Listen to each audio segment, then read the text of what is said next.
Hey guys, and welcome to the Woven Energy Podcast on Real Practical Shamanism. I'm here with Damon Smith once more. My name's Joseph Saikora, and we are, as always, trying to paint a picture of shamanism from the ground up. Today is going to be one of our shorter episodes, so we're just kind of like, both of us are really tired, so we're just going to try and see if we can kind of have a look at all the episodes so far that we've done and paint a bit of a picture as to what the podcast's all about and what we've covered so far. So I think, Damon, you know, I don't know about you back in the early days when you first started looking at shamanism and exploring the subject, but I've you know, looking around, I often despair at some of the people and what they believe shamanism is and all this kind of stuff. So I think it might be good to kick this episode off with the Woven Energy kind of, what's our mission? You know, what do we feel shamanism is, and the message that we're trying to get across as to what shamanism actually is about? Yeah, I think that there's two ways to look at that. I mean, you know, you could say that one way of looking at shamanism is it's a personal thing, and a lot of people say this about it. I think sometimes to the extent of protesting too hard, saying it's a personal thing is fine. Every shaman has their own experience of shamanism, their own relationship to nature, which is ultimately what shamanism is all about. Shamanism is about going back to being a natural part of nature. Ultimately, you know, the goal of a shaman is to become an undifferentiated part of nature in order to help the immediate group of people who surround that shaman. Me and you, we have this podcast going on, so I guess the group of people that surround us are a bit more extended than they ever were.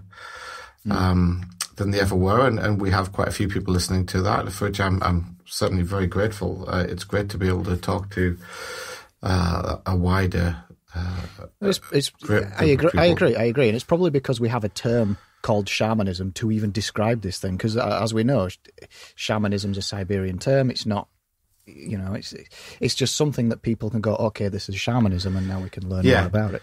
So what I was going to say, though, is that when I said, you know, sometimes people who to talk about shamanism say it's an individual thing to the extent of protesting too much, what I meant by that is, if you think it's an individual thing because you imagine your shamanism differently, then that's not what it's about. You know, shamanism is absolutely not about imagination. And in many ways, shamanism is the opposite of imagination.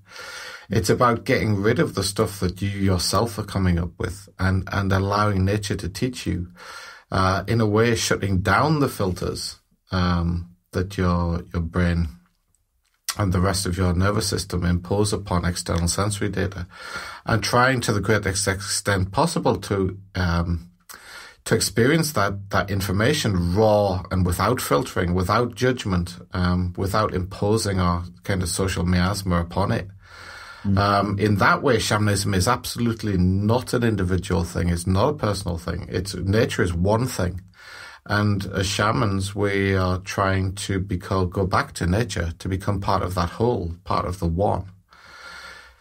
In the world today, shamanism exists in a number of different superficial forms. You know, this is what, you know, shamanism is a big focus of the subject of anthropology. But when I say shamanism exists in two forms, I don't mean that. I don't mean that, you know, one shaman from one part of the world wears a different costume to a shaman from another part of the world and has a different name for a different god, as we interpret it. I don't mean that at all. What I mean is that shamanism has two forms, in that one group of shamans are using shamanism for what it was always used for. That is, in hunter-gatherer tribal societies, small tribal groups. They're using it as a strategic mechanism to ensure the survival and the prosperity of the group. That's what shamanism was always used for originally. And then there are another group of people who use shamanism in quite a different way. We use shamanism as a way of preserving or trying to get back to some of the heritage from nature that we lost when we became civilized, when we developed our miasma and our exoteric religions and our hierarchical cultural systems. When we developed all of that, we lost something. And these people, the second type of shamans, second category of shamanism, or the use of shamanism, I use the term esotericism for want of a better word. Esotericism literally kind of means something that's not obvious, something that, and definitely shamanism is not obvious to civilized settled peoples. Civilized settled peoples to have been, to a certain extent, educated away from shamanism. We've been told that belief is really, really important. Faith and belief are really, really important, and we've also been taught that importance itself is defined in some ways in terms of social hierarchies. You know, somebody's the boss and somebody's the deputy and somebody's the supervisor and somebody's the poor bot at the bottom of the enormous social hierarchical chain. We've been told that all this stuff's important and all of that stuff faces us away from it. You can see this every time somebody goes over and says, what do they believe? I've seen it so many times now. And it's since you talked about it on these podcasts that I've started to notice. Anthropologists on TV and stuff, when they go into they quote unquote interview these people in these tribes, they're like, I'm going and I'm fascinated by their beliefs and what do they believe. Absolutely. And it's not just these tribes, it's also archaeology. Lots of questions when we find ancient civilizations, the Indus civilization and the Maya and the Aztecs and ancient Egypt and stuff. What are we interested in? Oh, we're interested in what they believed. And those guys, talking about ancient Egypt, they really did believe stuff because they're one of the first civilizations to start promoting belief as a way of controlling people. And they did it very, very well, it has to be said. Although they were early, the Great Pyramid, Giza, was the world's tallest building for an incredible length of time, I think. Until one of the cathedrals in the UK, I think briefly Lincoln Cathedral, I think it was Lincoln, became taller than the Great Pyramid, and then the spire fell off the top or something, and the Great Pyramid was back again. And I think its record was only beaten by the sort of the Eiffel Tower, that kind of time period. So incredible, thousands of years, So that was all driven through people believing stuff. So as we've said before, we recognize that exotericism is powerful. We recognize that it can indeed be dangerous. But, we, as esotericists, a lot of esoteric groups have taken the form of secret societies. There have been other forms of esotericism. Just as a side note, I've recently been to France and I went to a lot of the old cathedrals, the beautiful buildings, and just talking about hierarchies and structures and stuff, beautiful buildings, paintings on the walls, these, but they just look so sad, depressed. They've got these expressions of agony and pain, and I'm like, what's going on here? Sure. Where's the happiness? Where's the life? Yeah, I don't want to go down that discussion on this one because you said you wanted this to be a short episode. I think there's a series of about 5 miasma episodes, so that full length. But yeah, in a way, but on the other hand, look at it, the power of exotericism. The very fact they could build those incredible buildings, they're absolutely incredible. Old Minster, for instance, which remains the tallest church in the world, they worked on that building for hundreds of years. And they were inspired by their, admittedly, fairly exoteric religion, just keep working on it and working on it and working on it. And today, although it was eventually finished, it remains the tallest church in the world. And it was, I think it was the Burghers of Ulm who originally commissioned it. And it just Google Ulm Minster, that's ULM in Germany. I think it's in Germany. Incredible feat of incredible achievement. And, they wouldn't have been able to build that without exotericism. Hunter-gatherers would be like, yeah, very nice, but what about singing and dancing and loving and hunting and, smiling and, and however impressive those buildings are, however impressive those buildings are, you just put it next to a mountain, Nothing. Put it next to the ocean. Nothing, human beings have achieved some impressive things from one point of view, but from the point of view of shamanism, nothing on the scale of what nature has achieved, if you want to look at it in that way. Just nothing at all, so.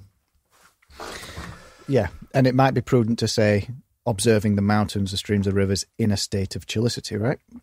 Yeah, and I think there's a Dick Gaughan song called Redwood Cathedral, and who says a cathedral has to be made out of stone? He was singing about a guy who went out I think it was in Canada, he went out in the Great Redwood Forest, and, those, if you've been in one of those places, it is just like a cathedral, like a more amazing than any cathedral you're likely to see, and no building effort required whatsoever, The things that nature lays on for you as a human being are just phenomenal, and whatever our achievements as a species, as a civilized species, they're sort of pale in comparison. To me, they're pale in comparison. Okay, so shall we give a brief overview of everything we've covered so far? Wow, that sounds like a convoluted question. Yeah, I mean, what I was sort of thinking was in order to keep it brief, all I thought is we could just do a kind of a quick coverage of the key kind of terminology we've been using. The terminology we've been using has largely been Mongol. We've done some Japanese, we've done some Chinese, and we've done some English. I'm trying to think if we used anything else. I think we did a little bit of Siberian language as well, didn't we? But let's stick with Mongol and just run through some things. So we'll start with Bagtamshtesab. Bagtamshtesab literally means a capacious container. And this is kind of the starting point of shamanism. This is what we continuously refer to as chillicity, right? Chillicity, yeah. I mean, it's except that we use chillicity as kind of I don't know what do you call it, an adjective. It's describing a state, and of course in Mongol Bagtamshtesab is more of an analogy. It's more like the capacious container. That there are many other ways to say it, but let's stick with that. Yeah. But the chillicity ultimately is the state that the shaman goes into in order to start to shut down his own miasma and start to integrate with nature, start to allow nature to come to the fore within him. And as we said many times, chillicity is about getting rid of stuff. It's not about taking stuff on. So chillicity breaks down into three things. We call them Bat, Toshaltin, and Guchach in Mongol. Bat is a kind of steadfastness. We use the word paragalti, which is the way in which the shaman disciplines themselves in order to hang on to the tapestry, the woven energy of nature. Toshaltin is the kind of playful aspect of shamanism. It's playful in that in order to learn from nature, we can't just stand there or be there unchanging. We have to, if you poke and prod nature in order to see the responses that it gives us, or to pick up on the responses, how the energy changes, how the energy wave changes. So that's the become part of the experiment is a good phrase you used. Yeah, the playful aspect of nature. In terms of an experiment, in terms of a scientific experiment, yes, it's very like that, except that you're not an observer watching the experiment taking place and gathering results. Just put yourself at the center of that experiment. And, we've given a lot of techniques for how we might do this. So the third component that we explained about as a component of chillicity is Guchach. And we sort of half translated this as grace in English, so it's not very satisfactory. But once a shaman gets a lot of experience of shamanism, they start picking up traits from nature that kind of hang with them. They're like flavors. We talked about making wine, and how the wine takes on the richness from prolonged contact with the pips and the skin when they're making Burgundy. And the shaman over time picks up things and that they hang with him. And in a way, it's like the experience of practicing shamanism Some of it doesn't, when you come out of the shamanistic state, some of it doesn't hang with you and some of it does. And the bit that hangs with you is reinforced over time as long as you keep practicing. And that is guchach. So put those three things together, bat toshalty and guchach, paragalty and yotni grace, if you like. They collectively are a kind of three components of Chilicity. So and if you want to learn about that in full, it's episodes 7, 8, and 9. Yeah. If you're a new listener, of course. Yeah. So as we said, a lot about Chilicity is about unlearning stuff. And we give various exercises, if you remember the thing about find all the ways to cross the stream. There are ways about breaking down your assumptions, your normal way of thinking about or experiencing the world, breaking down what we've called Tiran, Alpin Tiran, in Mongol, which we've translated into English as the miasma.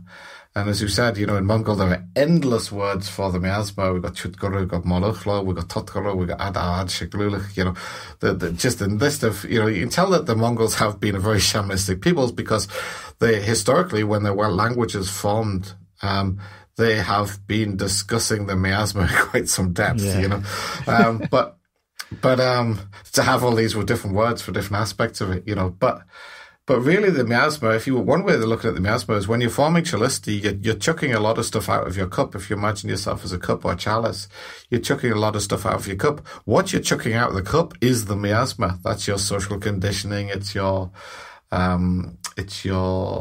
filters that you habitually apply. And, some of the miasma is actually good. We talked about how parents teaching their children that pans of hot bubbling water are dangerous is, there's a good. They haven't actually stuck their hand in the pan yet and found out for themselves directly from nature. They've taken their parents' word for it, and sometimes the miasma is good, but in many cases it's not so. And we also talked about where that came from. The negative aspects of the miasma came from our need to create tools. Because we're a tool-using species, and when we have a piece of rock and we're doing like flint knapping, we're trying to make a nice arrowhead, we have to be able to visualize that arrowhead ahead of it actually being created. And that need to develop those kind of sophisticated anticipation skills or visualization skills when we were making tools is what also gave us the ability to visualize other things that don't exist, like, gods and goddesses and, other things that didn't exist at that time. And in some cases make them real, these incredible social hierarchies that dominate the world in what Terence McKenna called dominate the culture. We imagined those things and then we made them real. They'd never existed before. With the king at the top and then his ministers and then his generals and then his lieutenants, and they've got, layers and layers and layers. I worked a bit in the UK public sector, and some organisations within the public sector, they have like 20 odd different ranks, crazy, just crazy, But anyway, a very brief stint in the public sector, let's add. If I had to get out of there. No, I don't know about had to get out. It was definitely an experience that opened my eyes to just how bad the miasma can get. But let's say no more about it than that. That's by the way, that's episodes. If you want to dive into the miasma, that's episodes 13, 14, 15, I think. That's our little 3-part series on the miasma. Yeah, and then we talked about the sort of three aspects of change within the universe. We talked about that that the universe is effectively an ever-changing tapestry of energy, or a weave of energy. And that, I guess, in scientific terms, you could say that change, the changing energy, has proceeded since the Big Bang. If you want to think in scientific terms, if you want to think in shamanistic terms, that change, it has three aspects, if you like. We talked about Modni Mochia, the branches of the world tree, and Modni Ichbi, the trunk of the world tree, and Modni Uch, the roots of the world tree. And we use this analogy of a tree to explain the great cycle. Remember we said that the roots of the tree are open to nature, and the paws and the leaves are open to nature. And so you have this cycle where the creative aspect of nature continually gives rise to new things which appear as changes within the physical universe, and then have results or repercussions or echoes or outcomes, or if in scientific terms, waveforms that get resolved, that are like the roots of the tree. So you have the branches, which is the creative, the tree trunk, which is the continuative or the present or the manifest realm, and then the tree roots, that are like the results of that. And then it's like a cycle. The reason they pick a tree, which is open at the leaves and open in the roots, is they pick a tree because the roots, they say the leaves fall in the autumn, or the fall, that would be in America, and the bacteria in the soil break them down, and then that becomes the new raw material through which the next creative cycle of the tree continues. So, if you like, Modni Uch is the raw material that Modni Moche continually uses to generate Modni Ichbi. And we said that, sometimes in Mongol this could be just described as a great tree, Avruk Ton Mod. And we also said that there's a very, very fundamental level of understanding this. There's something deep, there's some unity between those three realms, and sometimes that's called Burhan in Mongol. So then we said that, when humans conceptualize these things, they often think of the world and they think about, there's the sky or the upper realm, and you've asked me about this a couple of times, the sky, the upper realm, and then there's the present realm, the current world, and then there's the underworld. And we said, in terms of terminology, we had the Tengar, which in a sense is the spirit of the upper world. We have Dechiel, which is Atan Dechiel, which is the spirit of the present world, and then we have Tam, which is the spirit of the receptive realm. And you can see how these things sort of fit with a physical way of looking at the world. You can also see how this has been preserved in modern culture as well, because one of the things which struck me as the most is in Hinduism. You've got Brahma, the creator, is actually called the creator. You've got Shiva, the destroyer, as in destructive realm, and Vishnu, the preserver or maintainer, as in the manifest realm, which is very interesting. The terms just very strongly to that. We could probably make. But like we said on one of the episodes, there's hundreds, endless, endless. God the Father, God the Son, God the Holy Spirit. It's just endless. And my point was, some you have to dig a bit deeper, and some are just like in your face. Oh, that's just obviously what it means. Exactly. So, and then there's Bagach, which is just nature. That's just a word for nature. So again, this is about the changing energy, and those are just like in a more physical terms, they're just manifestations, or they're just a more physical or physics based, not physics as a science, but just the physical manifest realm based way of understanding the Modni Mochi, the Modni Ichbi, and the Modni Uch. It's just the three aspects of the same thing. But all that, once exotericism starts coming in, modern Mongols, they tend to worship Tengar, in a reasonably exoteric way, which is the sky, because, sky, the blue color is the color of the Mongol people, that they associate themselves with the sky blue color. And you can see how exotericism can creep into this stuff, So then, we said about the changing energy, and then with this sort of a way in which that works within a human being. We have the Tengar, which is strange pronunciation in Mongol. We've talked about that on a couple of episodes. I think we'll just leave it for today. But you just sort of, the R and the N sound Tengar. It sounds really funny, but anyway. And then that sort of gives rise to another type, that's one type of energy. It's a very fundamental, it's what's giving rise to the energy change. It's the upper realm, if you like, in terms of the three realms. But then that gives rise to something in human beings, which is called Setel in Mongol.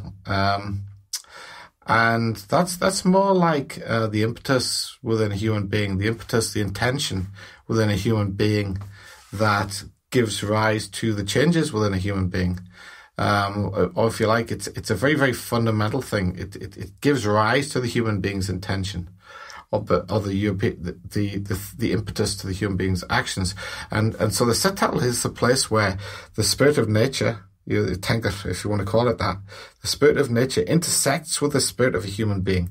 But, that's only in our conception. In reality, these things are one and the same thing. They have no difference at all. It's just because we've got this miasma, it makes us think of them as two different things. But as a shaman, you're trying to make no distinction between Tenka and Setel. You want them within yourself the distinction between them to vanish. This is part of what you're getting rid of when you're emptying your cup. You're getting rid of that distinction. And then, ideally, in the shamanistic state, Tenka strokes Setel, which becomes the same thing, although previous to the shamanistic state, it was this different thing. That gives rise to your actual intention, your zorirt. And then the intention is what leads the energy, the ashtim, the energy within your body, to form the results, the pattern or the shape of the results, kilfba, which is effectively your life. The kilfba, your kilfba is your life, the life that you're living. And that's given your input into your life is created through changing energy within your body, the eshtim, which comes out of your intention, zorfelt, which comes out of one or two places. It comes either out of the miasma or it comes out of nature. When it comes out of nature, we call it setal. Yeah. When it comes out of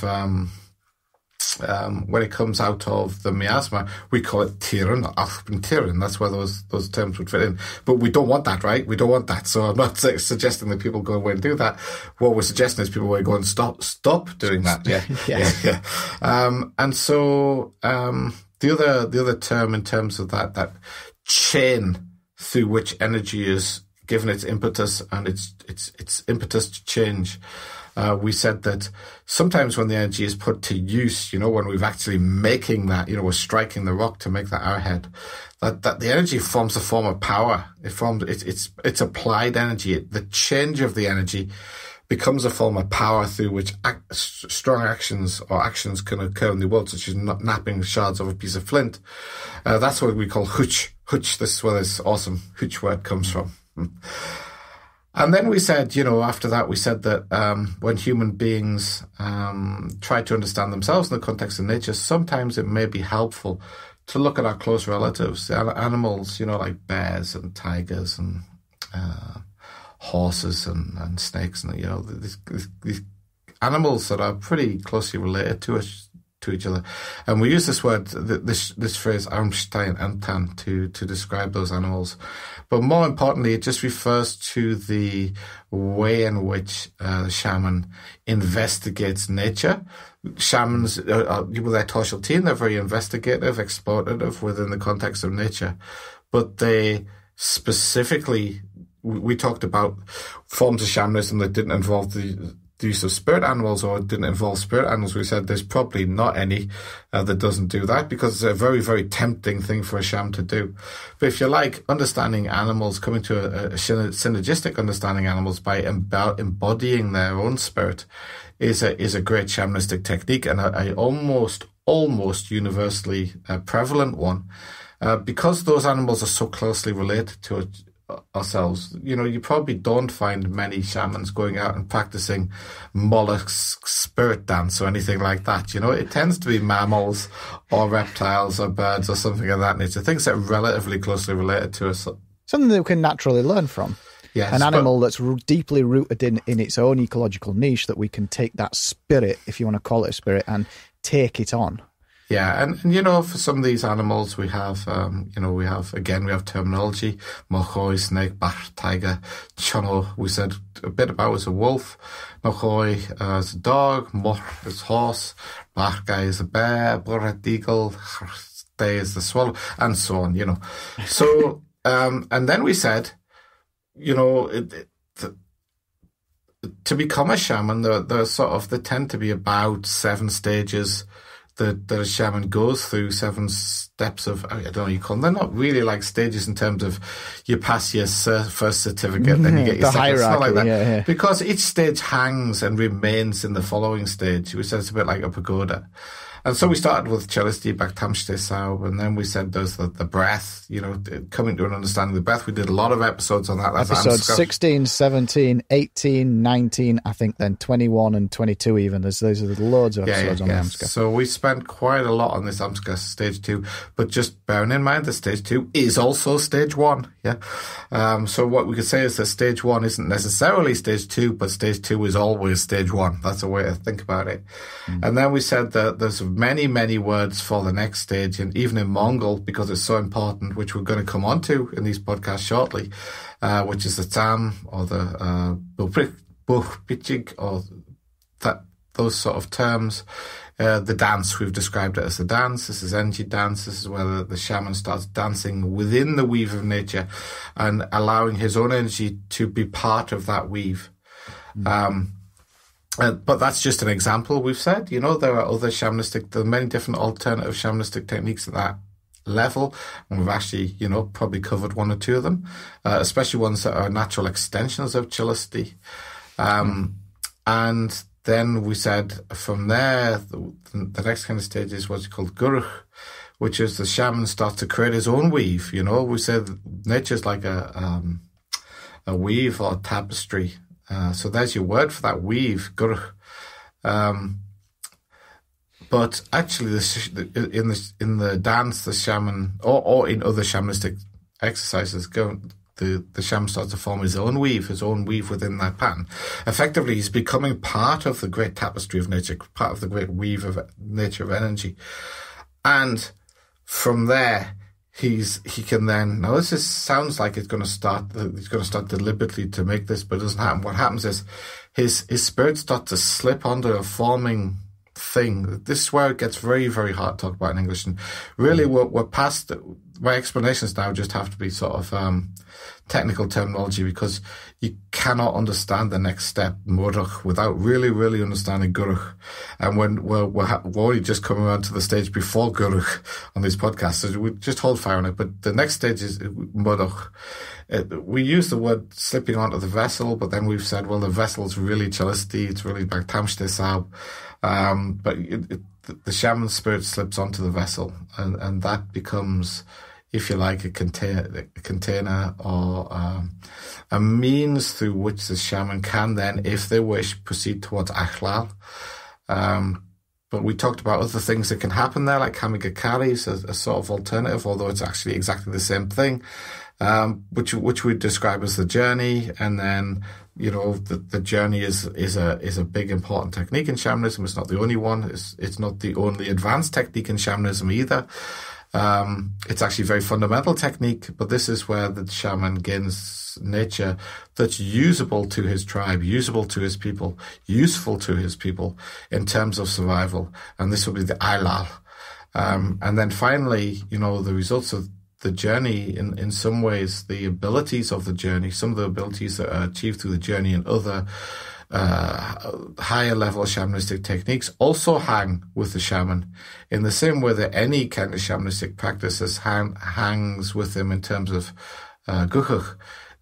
This would be nechdel, and I've used that English word, not very widely used English word, the monad, to describe that.